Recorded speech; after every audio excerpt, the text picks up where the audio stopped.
This is the forgotten story of East Africa, a tale of power, wealth, blood, and betrayal. The story of Tippu Tip, the most feared and powerful slave trader in East Africa, and the brutal legacy of the Indian Ocean slave trade. Born in 1837 on the island of Zanzibar, Tippu Tip, whose real name was Hamid bin Mohammed El Murjabi, was a Swahili Zanzibari trader, explorer, and ruthless slaver.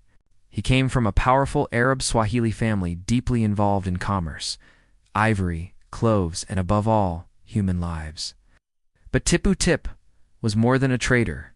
He was a warlord, a kingmaker, and a symbol of an era where East Africa's coast thrived, at the expense of its interior. The Indian Ocean slave trade had existed for centuries before Tippu Tip. Arab traders had long captured and transported enslaved people from the African interior to markets in Arabia, Persia, India, and beyond. Tippu Tip's reach extended across what is today Tanzania, Congo, Uganda, and parts of Angola. But in the 19th century, the trade exploded. With the rising demand for ivory and labor in plantation economies in Zanzibar, Oman, and the Persian Gulf, slavers like Tippu Tip marched deeper and deeper into the African continent. They organized massive caravans, hundreds of porters, guards, and enslaved captives.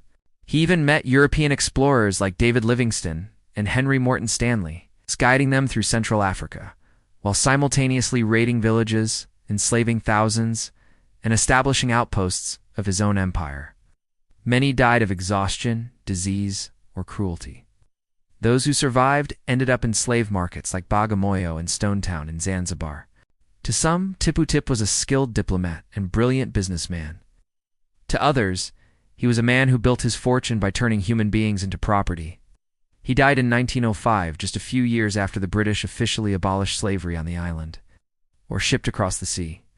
Captured people, men, women, and children, were marched for weeks, often shackled through forests and deserts. From there, they were sold to work in clove plantations. It is estimated that between 750,000 to over 1 million Africans were enslaved in the Indian Ocean slave trade during the 19th century alone. The effects still echo in the blood and memory of Swahili societies.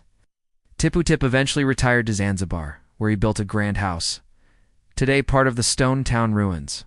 But even abolition wasn't simple. Though the legal trade ended, exploitation continued in new forms: labor contracts, racial hierarchies, and colonial rule. Today, Tippu Tip remains a controversial figure. Some admire his intellect and ambition. Others remember the generations destroyed by the trade he helped expand. His legacy is carved into the walls of Zanzibar's old buildings, in the silence of villages that lost their people, and in the conversations we must still have today about race, empire, memory, and justice. History isn't always heroic. Sometimes it's raw and painful.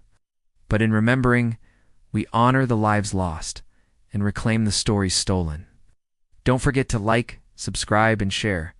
This is the story of East Africa. Let's keep it alive.